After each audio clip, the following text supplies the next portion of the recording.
This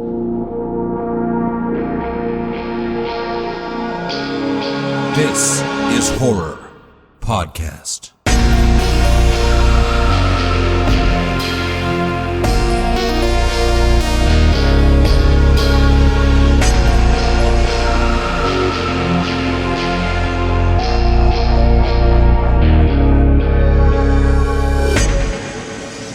Welcome to This is Horror, a podcast for readers, writers, and creators.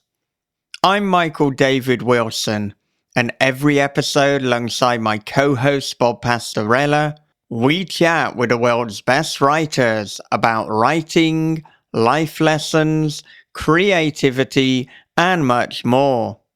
Today, we are talking to Wesley Southard about his latest book, The Better to Eat You With. Wesley is the two-time Splatterpunk award-winning author of a number of books and stories, including One for the Road, The Betrayed, Cruel Summer, The Final Gate, Disaster Pieces, and the aforementioned and brand new The Better to Eat You With.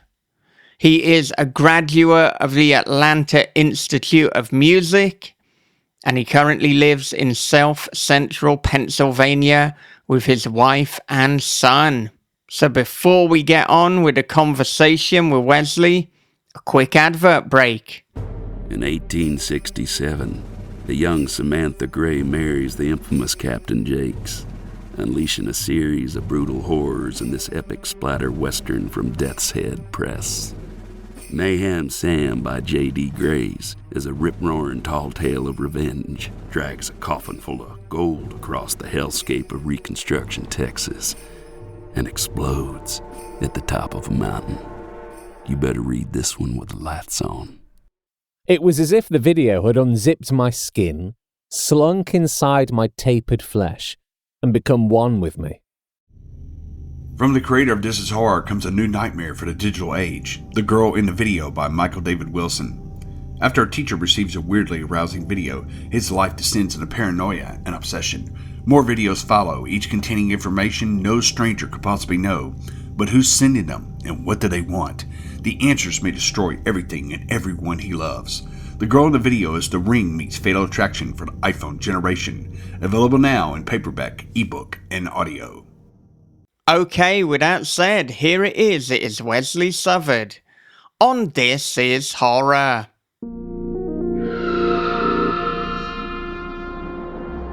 Wes, welcome to This is Horror. Oh man, thanks for having me, guys. I've really been very excited to be on here for a long time. Yeah, this has been a long time coming, and I mean, we thought with your latest collection, The Better to Eat You With, we had to get you on. These are three amazing stories that we're certainly going to dissect and get into. But thank you. Yeah. As I often do, I want to know, what were some of the early life lessons that you learned growing up? And they don't necessarily have to pertain to writing. It can be anything that was of value during those formative years. I think maybe a lot of just being a good person in general. I don't know. That is actually an interesting question. I think just like treating people how you want to be treated. I think that's always been very important to me. I don't see any reason to be mean to people just to be mean. Like, I'm not that type of person. I never have been that type of person. I tend to be kind of overly nice to strangers, maybe to a fault sometimes. But I think just being kind to people is something maybe my parents taught me very early on that has stuck with me, and maybe even, I don't know, is swelled, I guess, the older I get, especially now that I have a child. I guess it just kind of feels good to be nice to people and to be a good person, I guess. I know as much as like that feels like I'm tooting my own horn saying something like that, but like, I don't know. Like I remember just recently I had to call the unemployment office about something because my work, we had gotten laid off for like a couple weeks or something. And I remember being on the phone with the unemployment office, and those people probably hear everything every day on the phone, and they get called every name in the book, and probably deal with a lot of crap like people at the DMV or any other kind of government service. But I remember just being as absolutely nice to this person as possible, and thanking them profusely for their work and thanking them for helping me. And I could tell in their voice that they were just very relieved by that, because they're used to being just treated like crap. So I try to be as kind as I can to people, and to do good things, and to try to hope that those type of people pass it on, I guess, and then something like something as simple as, like, I remember my dad very early on teaching me how to do like a proper handshake. I know that sounds silly, but like a good firm handshake when you're shaking someone's hand kind of goes a long way too, I guess. I don't know if that really means anything, but that's just something that kind of just popped in my head. But yeah, I think just being a kind person is something that was really instilled in me at a very early age, that I've tried to stick with my entire life up to now. So that's kind of my stance on things. And I wonder, when you were growing up, did you see like your parents either being kind to other people or kind of handling difficult situations in a way that was inspiring? Or, sometimes it goes the other way. I mean, it doesn't sound like it was like that with Yeah. your parents, but perhaps you had a teacher or someone who was doing the opposite, and you were like, well, that's not who I want to be. I mean, I don't know. That's another good question now that I'm thinking about it. I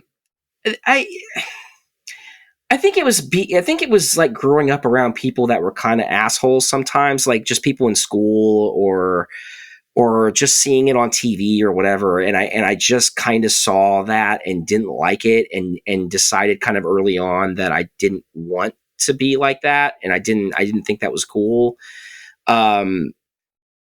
I've never really drank or anything either, but I've been around it, maybe not necessarily my family, but I've been around alcoholics and stuff. And I've seen the way that people like that act. And it never made me want to be like that. So I just kind of stayed away from like that kind of addictive stuff, and try to keep a good attitude about just life in general. I think, at least I think so. I'm sure if you ask my wife, she'd give you a different answer.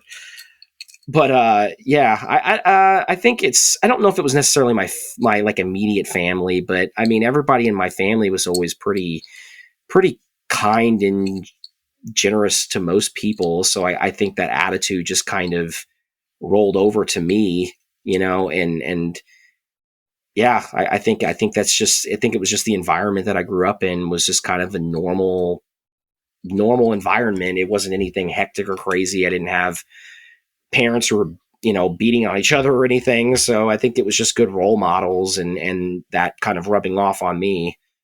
Yeah, now before we went on air, we were talking a lot about heavy metal. And of course, I know that originally your aspiration was to be a musician. You played in various bands. So, I mean, with you talking about not really drinking a lot, and knowing that in the metal scene, there's a lot of drinking, there's a lot of substances, there's a lot of Oh yeah. partying.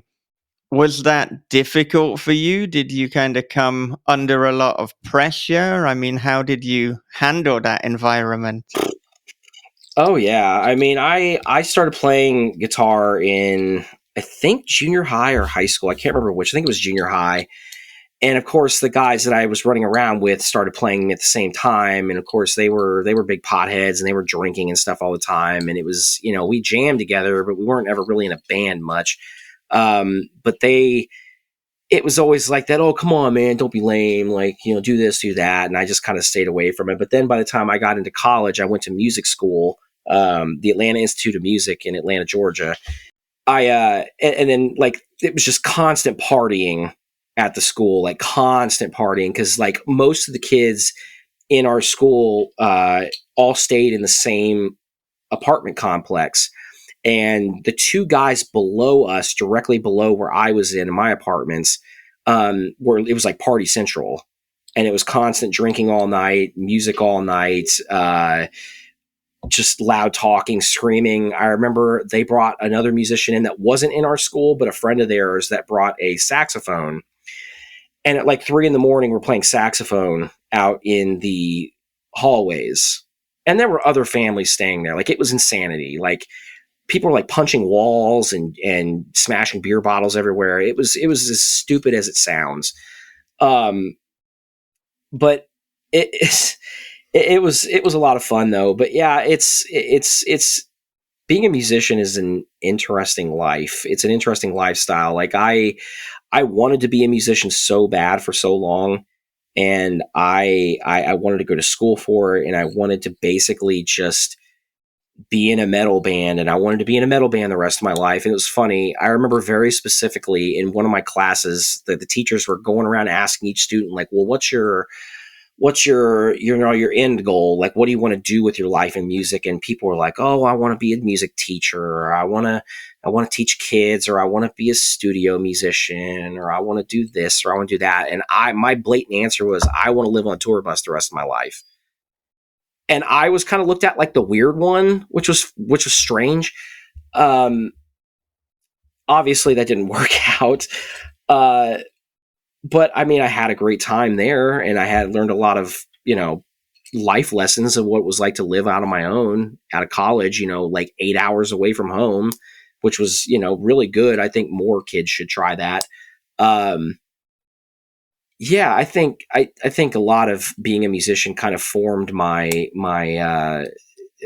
lifestyle, I guess, or like going forward, and then eventually becoming a writer. It's kind of that obsessive personality thing of wanting to create something. And I think that's what kind of helped me become a writer, was to kind of be able to focus singularly on something and try to craft it like the best you can. Yeah, and I know that previously you've spoken about falling out of love with being a musician, but I don't think you've ever really gone into the details there. So I'm wondering, what was it that made you decide actually that wasn't the lifestyle that you wanted? I kind of realized after I moved back home from school that I'm not gonna I'm not gonna sit here and blame the school, because the school was great. The teachers were great. The programming was great. The people that went to the school were great. It was just kind of a matter of realizing after I got home that finding other dedicated musicians that could be on the same page to play the same type of music that you want to play was the hardest thing possible for someone in your early 20s, even though it should have been easy. But, I live in a town where there's not a lot. I lived in a town where there wasn't a lot of that. So it just, I kind of realized that it just probably wasn't going to happen.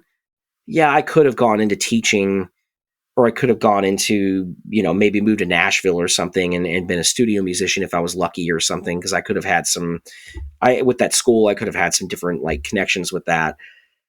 But that wasn't my passion.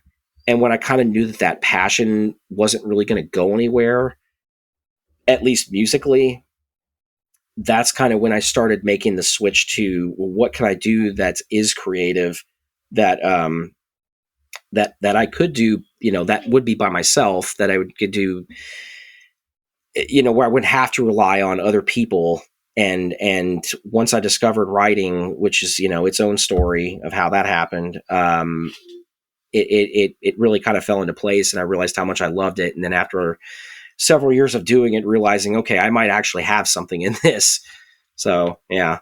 Yeah, and it's clear that whilst you decided to get into writing in terms of putting your own creative energy into the world, that you've never lost your passion for heavy metal. I mean, we were really getting into it with the bands and the discussions that we were having off air. Oh, yeah. But I wonder, do you ever have the urge to kind of scratch that itch again. It's like, one more gig, one more time. Let's Yeah. get the boys back together or get a new band, you know? I was only ever in one band, and it was in high school, and we played one gig. The band, I don't think I've ever even told anybody the band name out loud other than the people that I went to school with. We were a 3-piece band called Cemetery Symphony. So you can tell how high school that is.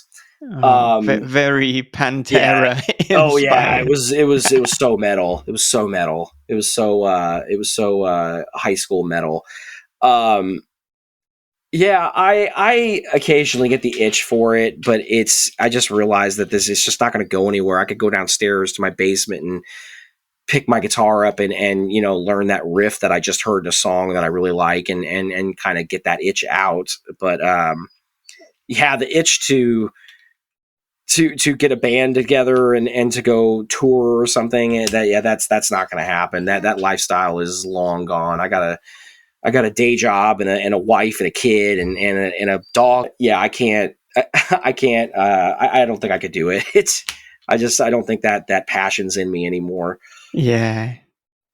Well, going back to your passion for writing, for reading, and for horror, I believe that it's kind of a combination between both of your parents, and it was your father who got you into horror movies and your mother who got you into books. So let's talk a little bit about that. Yeah, absolutely.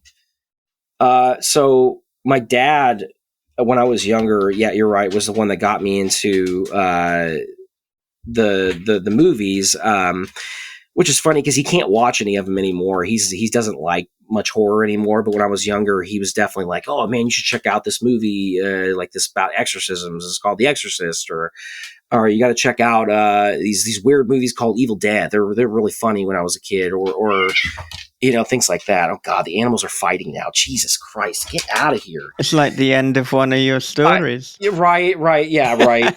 Yeah, my wife is out of the house right now. She's picking up her kid from something, and the dog desperately wants out, and he's fighting with the cat now. Yeah, so yeah, Dad got me into the movies and stuff, even though he's not really much into that stuff these days. But my mom was always the big reader, and she was, I remember growing up, her reading a lot of Stephen King, obviously, and it wasn't always just horror. Like, she didn't read a lot of horror necessarily, but she read a lot of Stephen King. I remember her reading a lot of John Grisham, a lot of James Patterson. She loves James Patterson, even though I'm convinced that James Patterson doesn't write his own books. Am I going to get in trouble for saying that? I don't know. I don't know is the answer to that. I mean, I don't think James Patterson listens to the podcast. Well, we'll ask him next week when he's on. Yeah. But I think, actually with James Patterson, I mean, there's a number of his books that I'm pretty sure he's admitted he hasn't written, or it's like, yeah.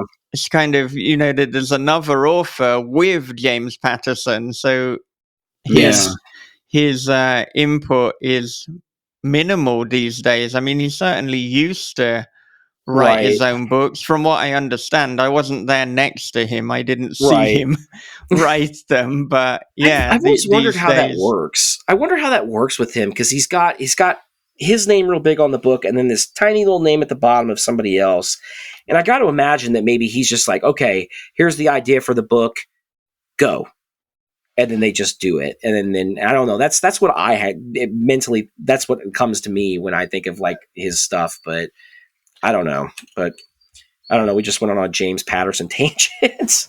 My apologies to the James Patterson fans. Yeah. We're kind of speculating as to his method.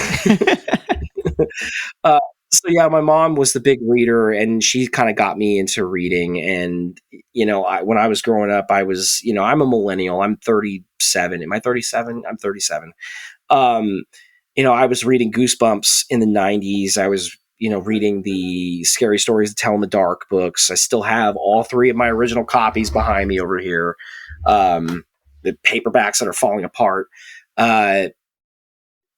Those were my big introduction. My mom always wanted me to read too. When I was in high school, I was reading I was one of the weird kids in school that actually enjoyed literature class, like the stuff we had to read, like The Hobbit or One Flew Over the Cuckoo's Nest or, Moby Dick or whatever. I actually, what the hell is that one? Why am I blanking? Harper Lee. Why am I blanking on the title of the book now? To Kill a Mockingbird. Mockingbird. Why was blanking? But even that, like these books, I really enjoyed reading while all the other kids were complaining and bitching and moaning about it. So yeah, I've always been a big reader, but I think that definitely came from my mom, for sure, which I'm thankful for. I think reading is, even as silly as it sounds as a writer saying this, like I think reading is very, very important. I've got a child who's going to be 3 on Monday, and since even before he was born, we have 1,000 books in his room for him. Like he's got 2 bookshelves full of books, and I've made it a mission the last couple of years to collect all of the original Goosebumps books from my youth, all of the original run with the original covers, and I'm missing like 4 of them. But I've got almost the entire thing, and I'm hoping he'll like them. But knowing my luck, he'll be like, "Oh, these are stupid, Dad. Thanks for nothing." So we'll see how that turns out. Well, I think whether he does or doesn't like the Goosebumps books, I mean, they're classics to have in your collection anyway. Yeah. And I mean, it's interesting that your father introduced you to so many horror movies, but now he can't actually watch them. And I wonder too, has your taste softened, or have you found, I suppose, particularly post-parenting, that there are some themes or horror movies that are harder to watch or to read about? I mean, there's certainly been a shift in terms of almost the mode of writing. I mean, we're going to get to that lung fiction collection. I believe it is in order in terms of when you wrote each piece. I mean, and certainly even the jump from One for the Road, which, goodness, it's like you threw all sorts of splatterpunk and bizarro into it. And then Threesome, despite the title, is a much more understated, poignant piece and a reflection on humanity and fatherhood and relationships. And there's definitely, it's a different type of horror, if we're even to call it horror. I mean, it's I wouldn't necessarily call it horror as horror that we all kind of come to think of as horror. But your original question, I'd say my tastes have changed a lot since I become a parent. And it's weird. It's not necessarily movies that were my taste has changed since becoming a parent. I think it's my fiction that I'm ingesting. Like my literature that's changed. I tend to kind of avoid a lot of extreme horror these days, like reading it and even writing it. I just find that a lot of it tends to gravitate toward kind of low-hanging fruit of what's the thing that we could just tear apart like a baby. There just seems to be a lot of that happening these days, and that's fine. I mean, I know a lot of authors that have written that type of stuff, and that's perfectly fine. It's I'm not shitting on it. I'm just saying I've found these days that kind of thing is not for me necessarily. I think reading a book, like if I were to have read, I'm looking at it right now on my shelf. I don't know if either of you have read the book Shackled by Ray Garton. I think it came out in the early 90s. It's a book about children being abducted into sex slavery, and like the cop that's like actively searching for this. I think maybe if I were to read something like that now, I wouldn't be able to get through it as well. I find that a lot of stuff that involves kids, negative things happening to kids kind of bothers me. I guess it all just kind of depends on how it's done. If it's just for like wholesale slaughter, then I don't want anything to do with it. But if it's done, depending on how it's done, is how I can take it, I guess. But it's weird, like movies doesn't necessarily bother me as much, which is strange because it being such a visual medium. But yeah, my tastes have changed quite a bit as far as, like, I guess you've already brought it up, so we can talk about it. Like with my own writing, I've found since being a parent, I've found maybe more. I've been trying to find and write and discover more humanity in my work, as far as relationships and people's interactions and attitudes about things. I think have changed in my writing, which I really enjoy now. I think discovering more or trying to find myself in these characters and to try to write more characterization and relationships and personality, I think has been really interesting. It's maybe something that I wasn't as focused on even like 5 or 6 years ago, where I am now, especially like in Threesome, has been a real joy to kind of discover. And it's opened up a new part of my creativity and my focus that I didn't know was there before. And it's been kind of hard to find the audience for it, unfortunately, because a lot of my earlier stuff is a little bit more extreme, a little bit more splatterpunk, I guess. I guess maybe my older readers aren't picking up on it as much as I would hope, and I'm hoping that they'll maybe give it a more chance going forward, and maybe I can hopefully find newer readers for the new stuff. But yeah, that's been my focus. My focus lately has been more character driven pieces where the horror isn't necessarily monsters or blood and guts, but more situational and more gut punch in a real sense. I'm fine with putting the supernatural in there, but I want people to feel for these characters, and I want people to relate to it and to feel it kind of more viscerally than to be kind of grossed out. And I've really been enjoying what I've been doing lately a lot the last couple of years. Yeah, I would say that Threesome is basically, to me, it was horror. It's of this newer little subgenre that I love, is the fuck around and find out subgenre, because you no matter what your intentions are, no matter how pressured you might be to go into a certain situation, if you take that step, there are repercussions that will reverberate for the rest of your life. Mm-hmm. And some of them, they might be very, very small little tremors that you can internalize and keep personal. And then there's reverberations that become tidal waves that affect other people. And to me, when something like that happens, I see that can be a very horrific situation, Absolutely. And that's what I felt when I read Threesome, is because, and I'm not trying to spoil anything, but what happens affects everyone, and it has a ripple effect. And there was some definite emotional horror as far as trauma in that story. And if you're listening to this and you're like, oh, I like Wesley's, I like his supernatural stuff, you need to get on. You need to get involved in a Threesome. Really. Yeah, I appreciate that. Yeah, that the story really came out of a TikTok that I saw a couple years or like maybe a year and a half ago or so. It was one of those.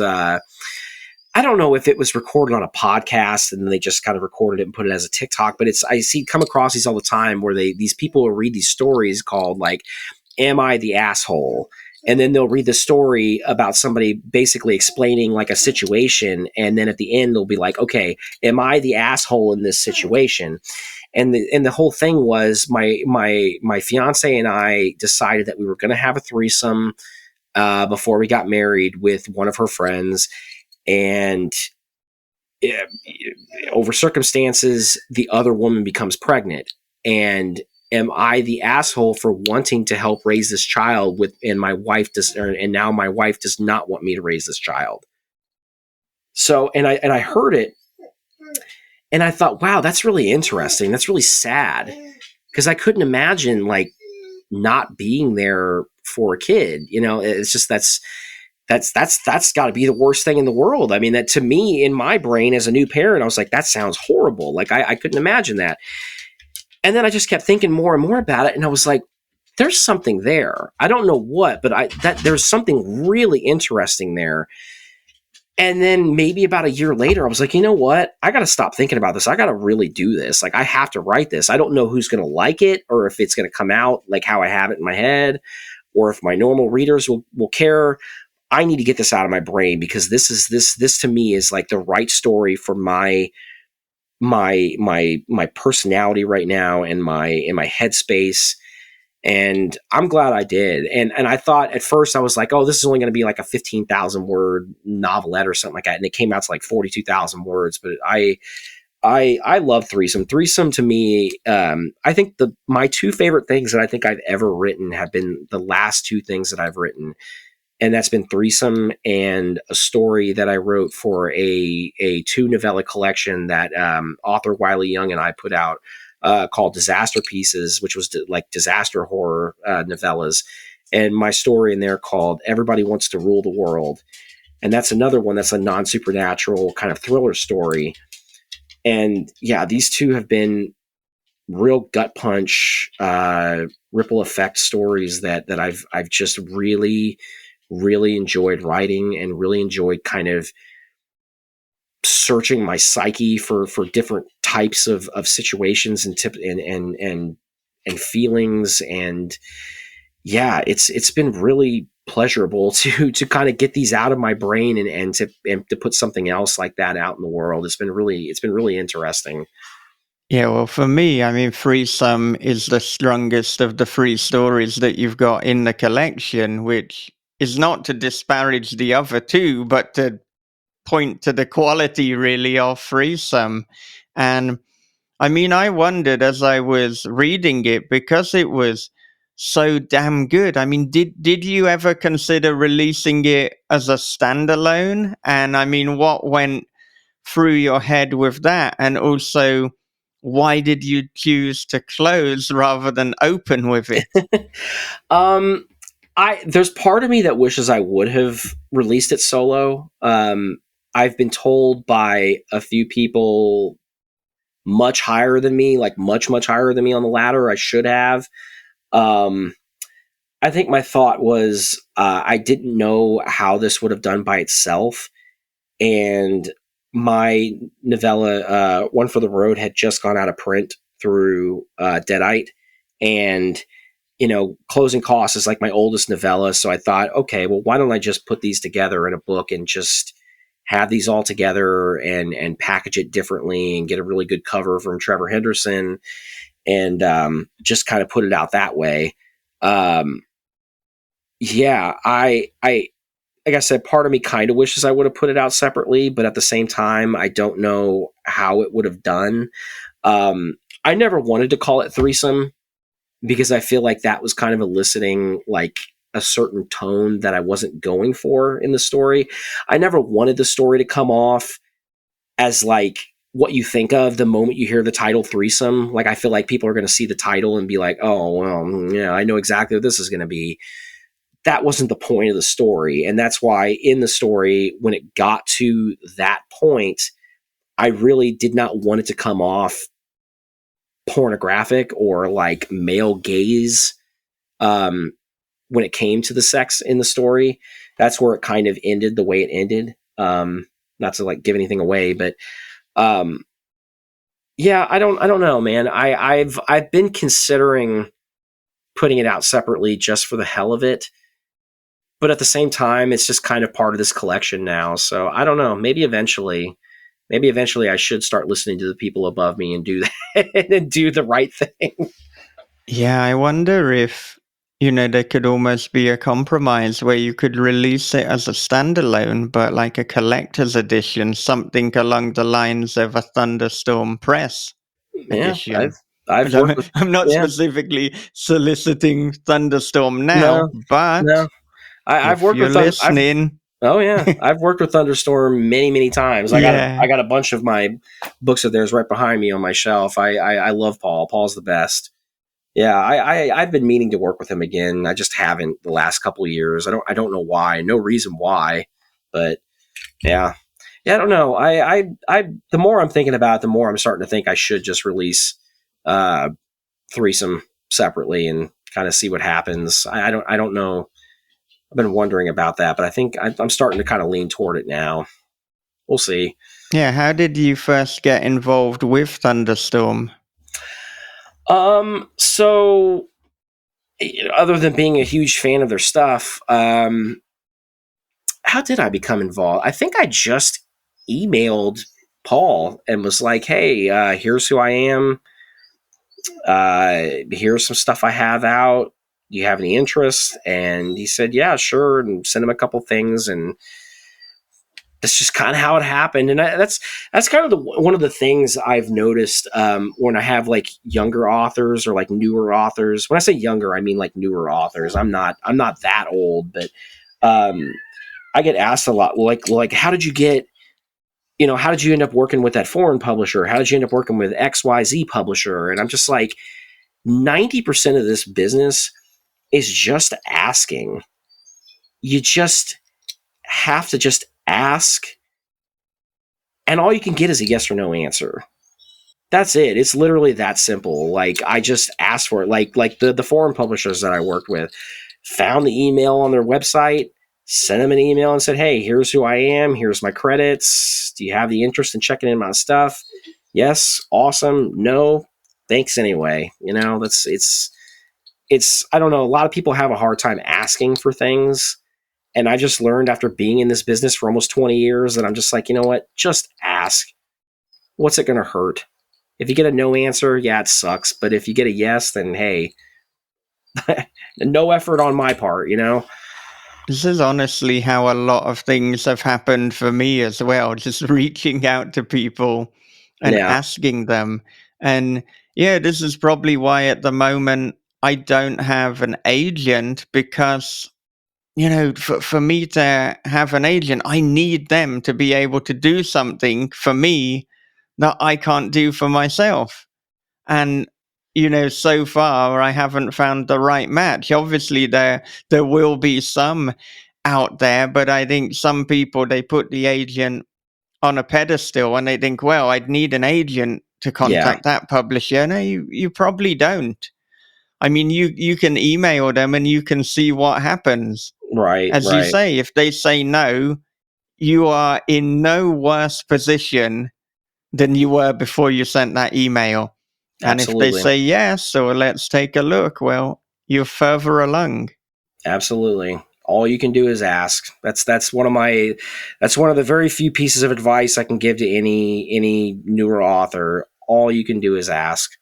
And a lot, and even for like, if you're looking for advice from other authors, like, most people aren't going to, be shitty to you. Some will. Some people have attitudes. I've met plenty of them, but most people are happy to answer a question about a publisher or about anything in the business. It's not, if they can't at least give you an answer for something, then they're kind of an asshole. But it's unless you're asking, like, if you're like emailing Ramsey Campbell or something and bugging him. But most indie authors are going to answer your questions about things. I mean, a lot of us are probably happy to do it. Ramsey Campbell is like really generous with his time. So actually, he probably would be up for it if you were to He ask him a might. I don't know. question. I mean, I've never met him. I'm not encouraging people to constantly email Ramsey Campbell. It's like, oh, I got another writing question. I'll ask Ramsey, the new equivalent to Ask Jeeves, if you remember that bizarre website. But Oh, absolutely. yeah.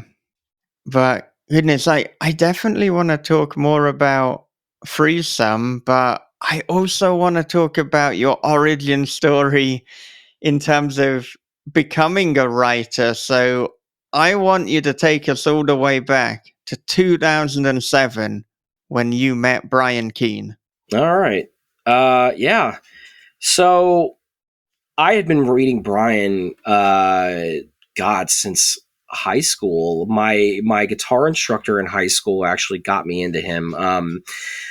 We were both big zombie movie fans, and I remember we used to, like, when after our lessons we used to talk about zombie movies and stuff, and sometimes we would trade movies. Like, he'd let me borrow some of his old VHSs, and that's how I got to see some of the old Italian movies and old Spanish zombie movies and stuff that I love to death today. But I remember very specifically one time he was like, "Man, if you like watching this stuff, you'd really like reading it too. You got to check out this really cool book that literally just came out called The Rising." I was like, okay, whatever, I'll give it a chance. And I remember reading The Rising and not being able to put it down and just losing my shit the entire time I was reading it. I mean, it blew me away. And I will never forget sitting in my basement at my parents' house, and it had to have been 4 or 5 o'clock in the morning, and I was trying to just rapidly finish this book. And I finally finished it, and I felt like I couldn't breathe at the time, and I was just losing my mind. And the book had been out for almost a year by then. And I was like, oh my God, if we've all read The Rising by this point, I'm like, oh my God, that ending, like, there has to be a sequel to this. Even though, like, if you know Brian's story, like, he never planned to write a sequel, but like kind of ended up having to write a sequel to it. So I remember rushing to the computer and like finding his website and discovered like he had just announced that like City of the Dead was going to be out in like a couple of months. And I was like, oh, thank God. So yeah, I was reading a ton of Brian Keene. And then after becoming a huge fan of his, that kind of ended up becoming like, well, like who are the people that, he's friends with? So then I started reading J.F. Gonzalez and Mary San Giovanni and Edward Lee, and I got to look at my shelves, and that became Graham Masterton and Simon Clark and Ralph James White and Ray Garton and Tim Levin and Ronald Malfi and Douglas Clegg and Ronald Kelly and like a lot of the leisure authors. So that was kind of my introduction to horror, like at least mass market horror was the leisure crowd.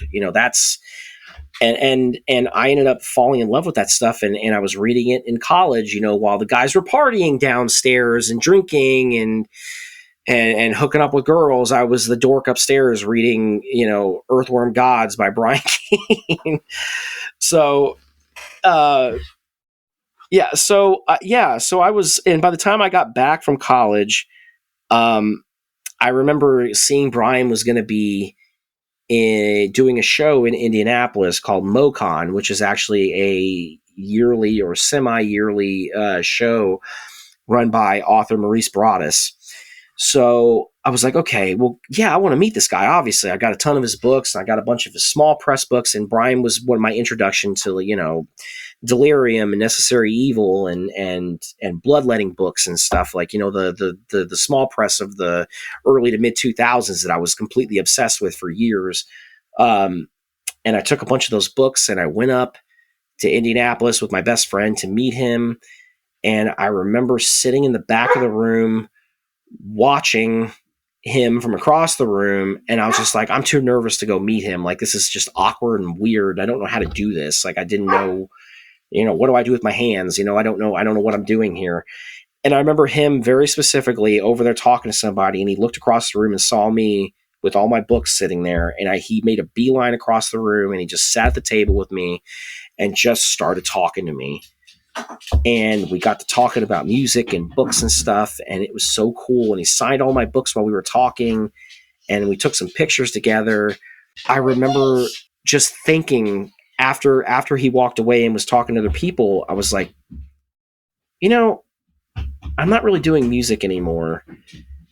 Maybe I could try writing. I don't know. I've never really written before, but maybe this is something I could try. I don't know. I love reading it. Why not? Why not throw your dime in the bucket and give this a shot? Who knows? If you fail, you fail, whatever. So over the next couple months, I started thinking about an idea for a book, and I remember going to my best friend's house, the one that came to the show with me, and we sat in his backyard on his porch, and we were talking about it. And then I started pitching this idea, and he kind of helped me develop a couple things with it. And then I went home and started writing my first novel, The Betrayed. And then it just kind of just never stopped after that. It just kind of kept going and going. And yeah, it's not the sexiest story, but that's kind of that's my origin story when it comes to how I started writing. And I kind of did it the ass backwards way. I know a lot of people were kind of supposed to start writing short stories before they started writing their first novel, but I started writing my first novel and then started writing short stories. So I had to kind of learn the backwards way of doing things. But yeah, it's not the sexiest, but it's me.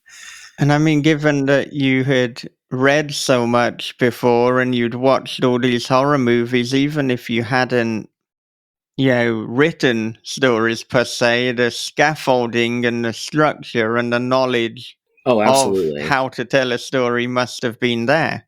Oh, absolutely. Like I said, I'm definitely a product of the leisure years of the horror of the early to mid 2000s, and I'm really thankful for that because there was so much talent in that group.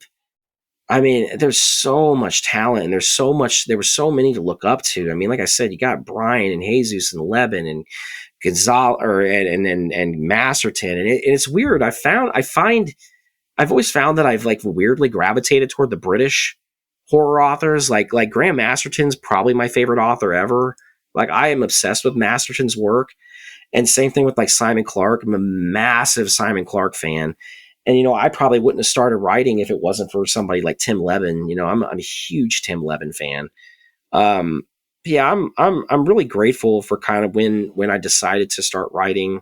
I love who I'm inspired by. I'm super thankful that those writers were the ones that inspired me. Because they definitely left an impact on me that has continued to this day. And it's weird. And I know this sounds like some kind of weird flex, but it's been really cool to be friends with a lot of them now. That's been something really interesting that I never expected, almost 20 years ago, that I like talk to these people on a regular basis and I'm friends with them and stuff now. And it's really cool. It's cool to be able to call a lot of these people friends and peers now. And that's something I don't take for granted. Yeah, I completely get that. And some of the people that we chat with on This Is Horror, I think I was literally reading your books when I was a kid. Yeah, So I certainly understand that surrealness. But I mean, one of the authors you mentioned is J.F. Gonzalez. And I understand that you have been tasked with the ability to write the authorized sequel to Primitive. Is there anything you can tell us about that? Oh man, where are you getting this info from? This is what a lot of people ask me. They're like, "How have you done it?"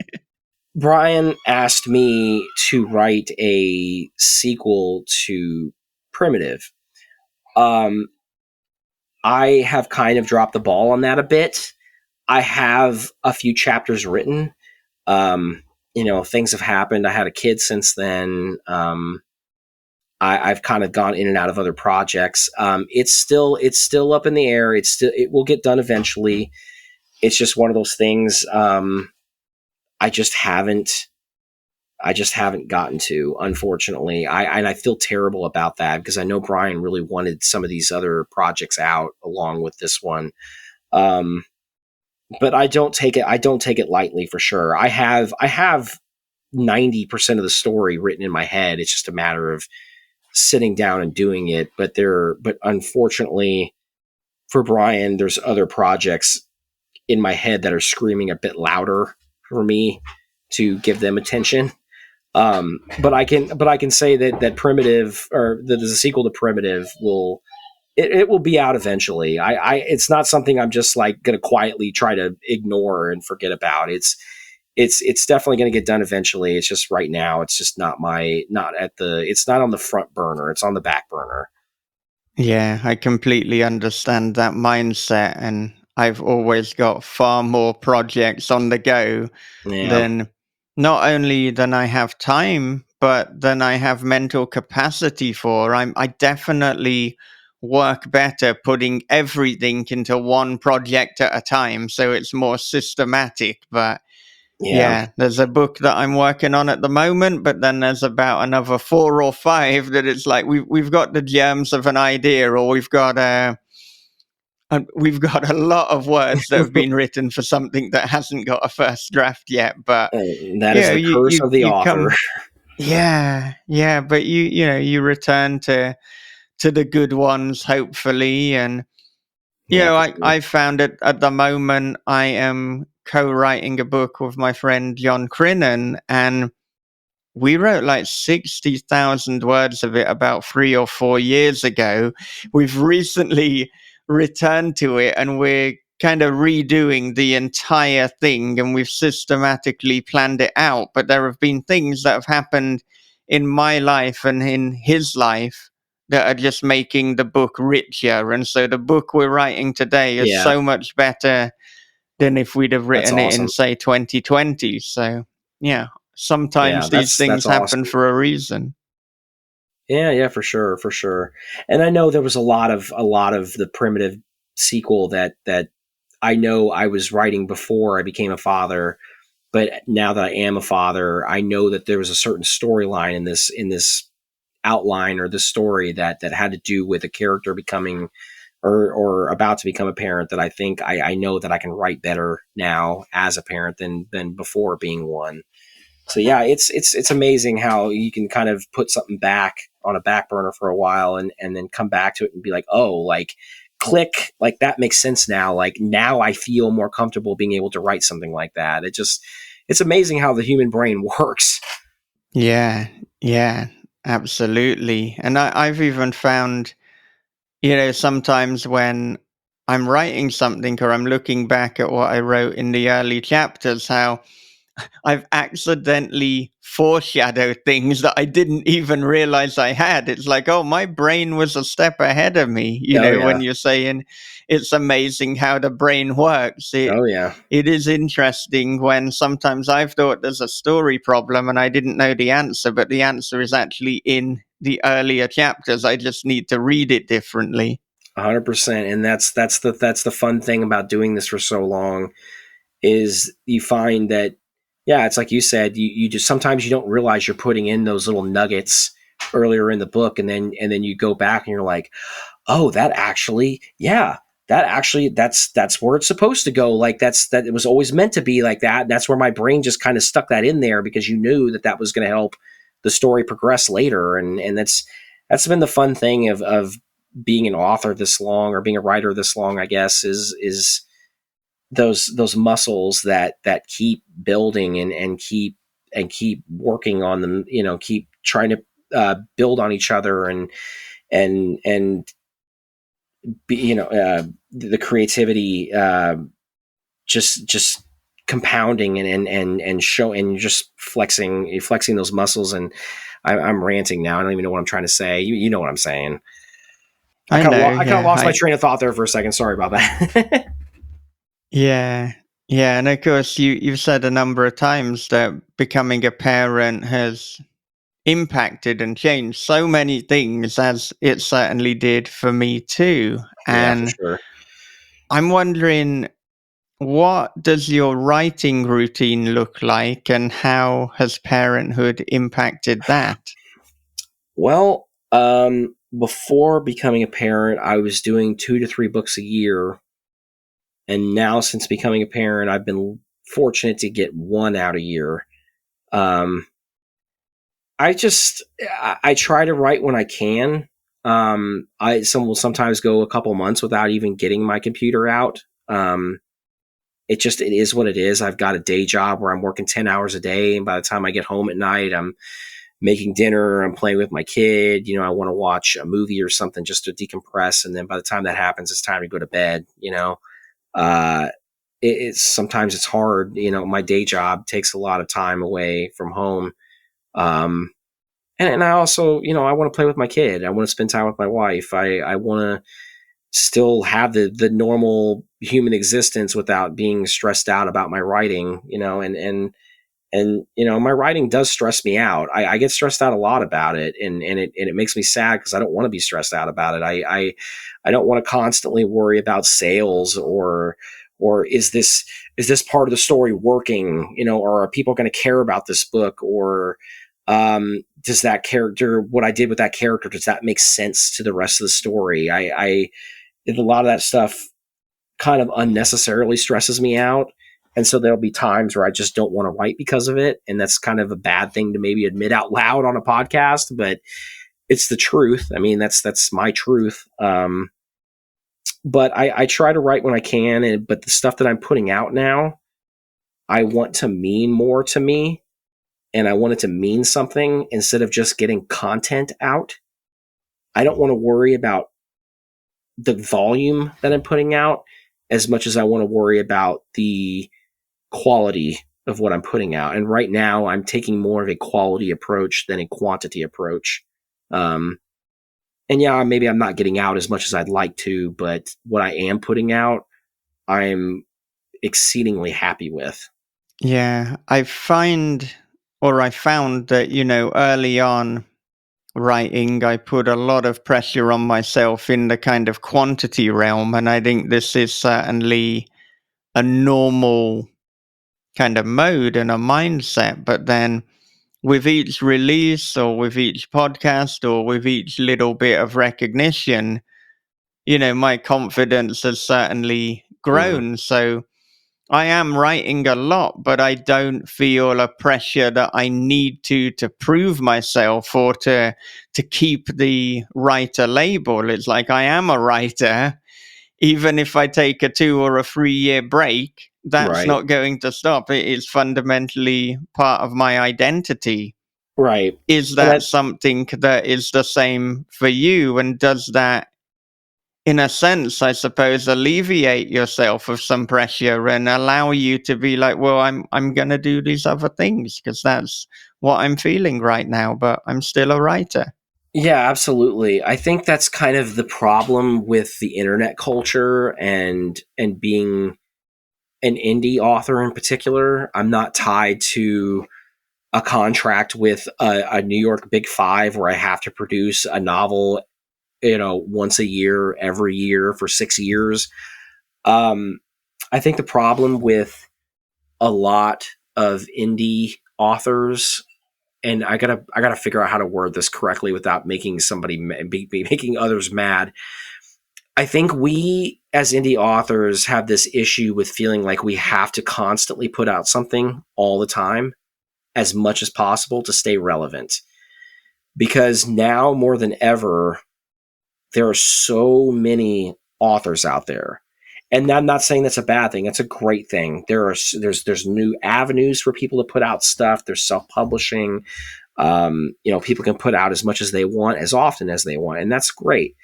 But that also creates a glut in the system of so much stuff. And the problem is, we all know the world we live in right now. Money is tight, and you unfortunately are having, as an indie author, you're having to fight. Maybe fight's not the right word, but you have to fight for the attention of every reader. Every reader is not going to have money to buy every book from every author. It's just not possible. Some people can. Some people are blessed with a lot of money that can do that. Most aren't.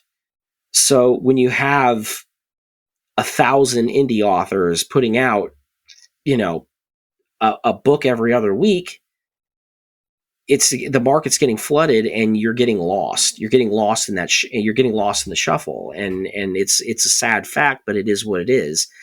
And having to fight for that attention can really kind of affect your mental state. And it has for me a lot of the times. I felt like since I've become a parent, and a lot of it's my fault, have been pulling back from writing a lot and going from 3 books a year to 1 a year.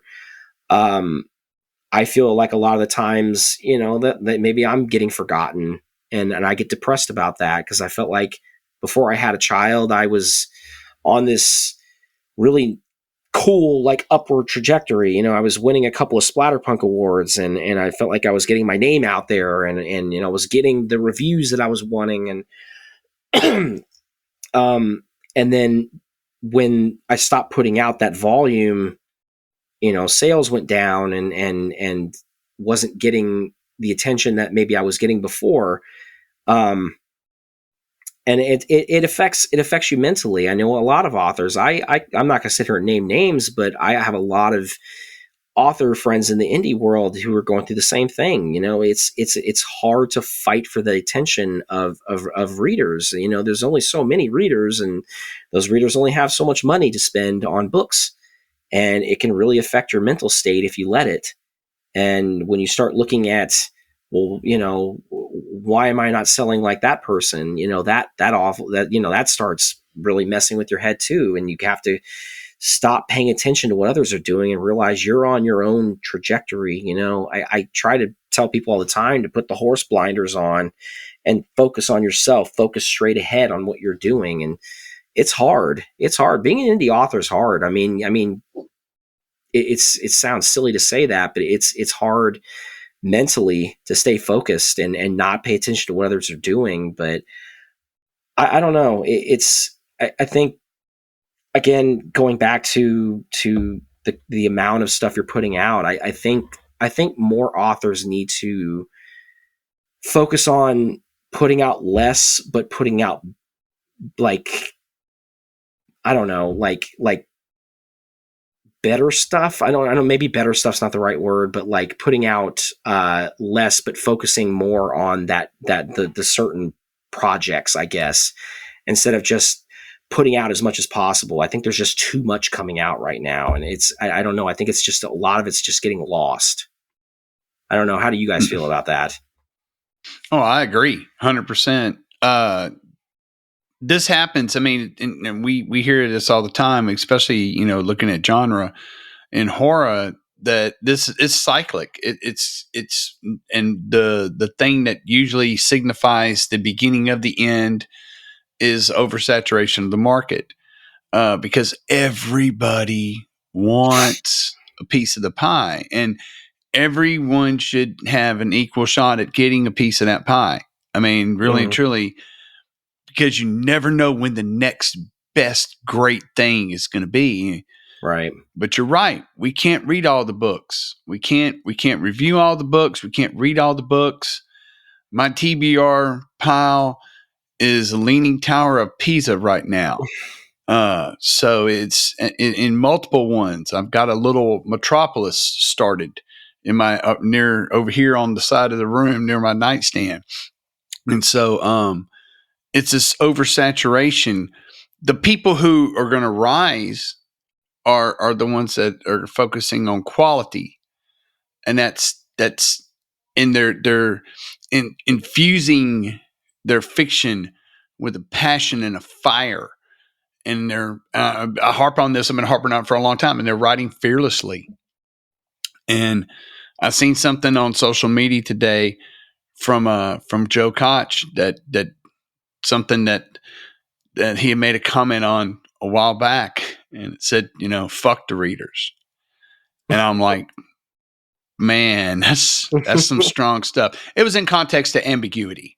Right. And like, basically someone saying, well, why can't they just make a story that's not ambiguous, but, that's a fearlessness there.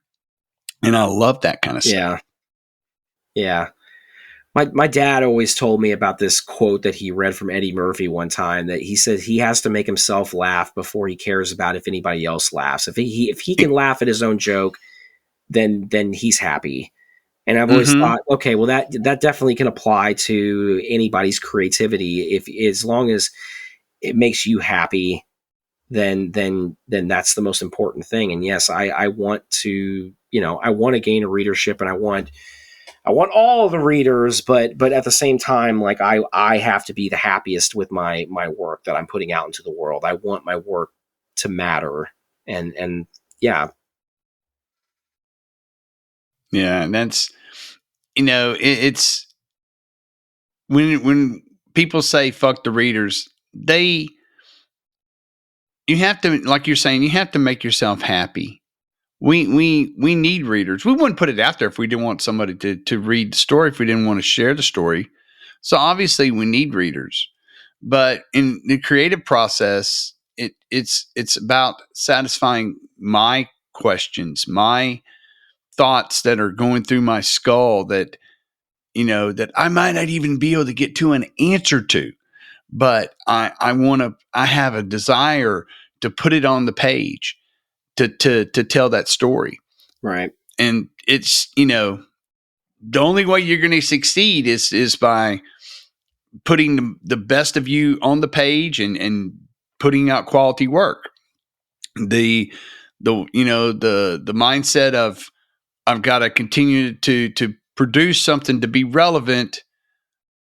If every single piece of work that you do is relevant, and it took you 30 years to do 5 pieces, then you're still relevant. I mean, it just, it doesn't matter.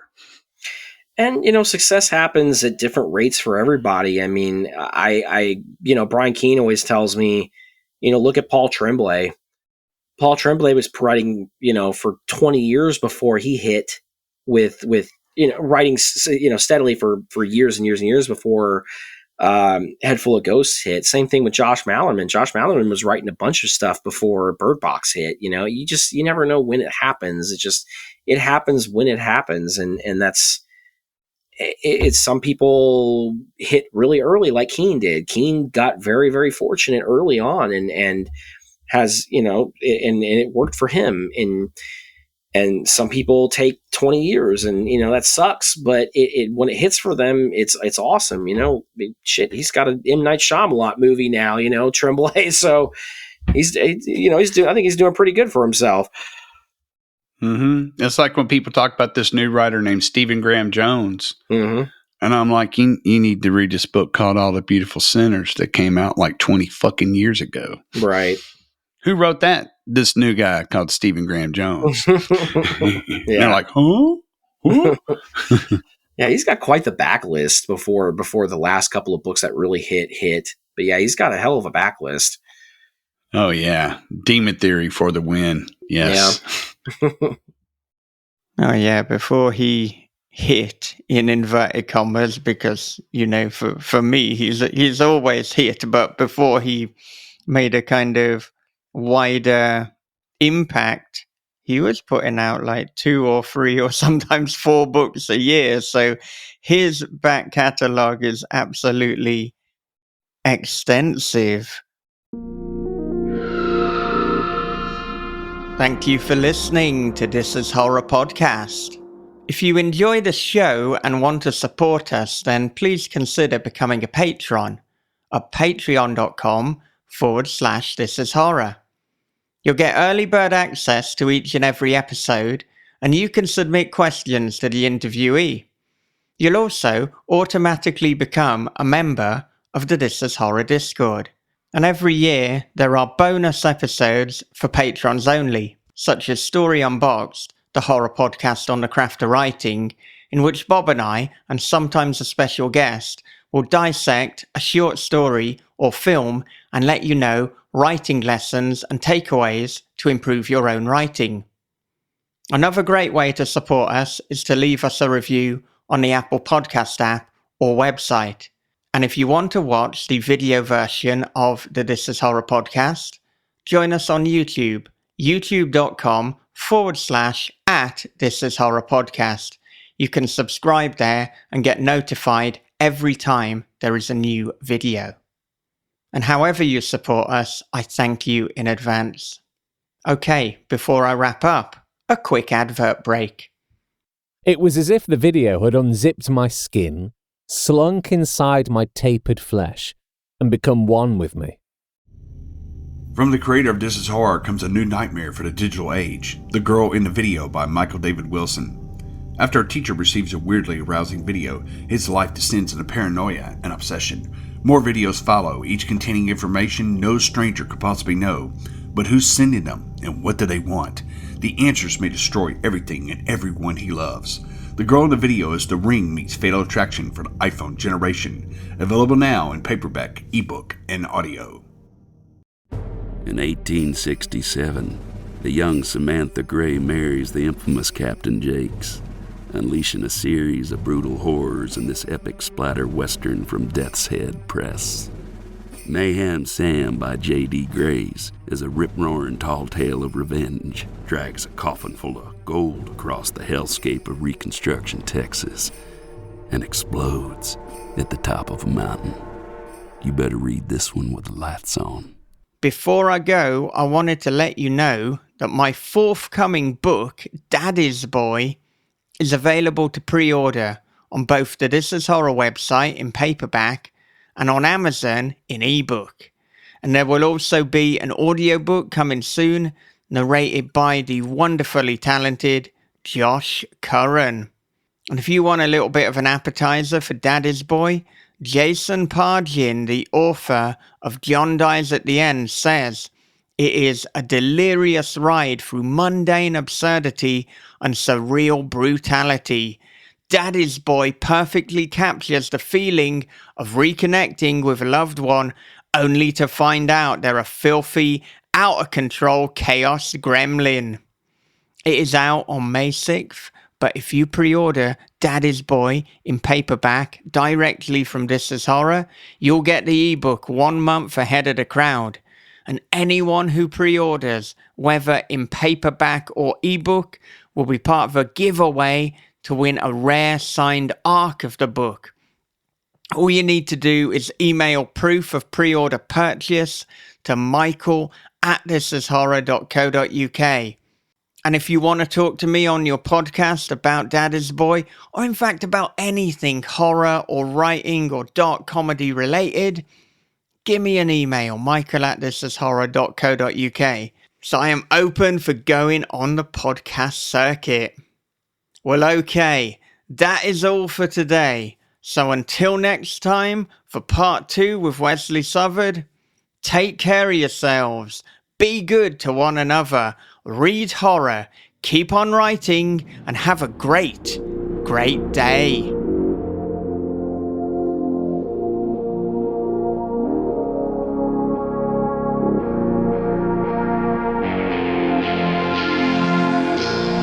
This is Horror Podcast.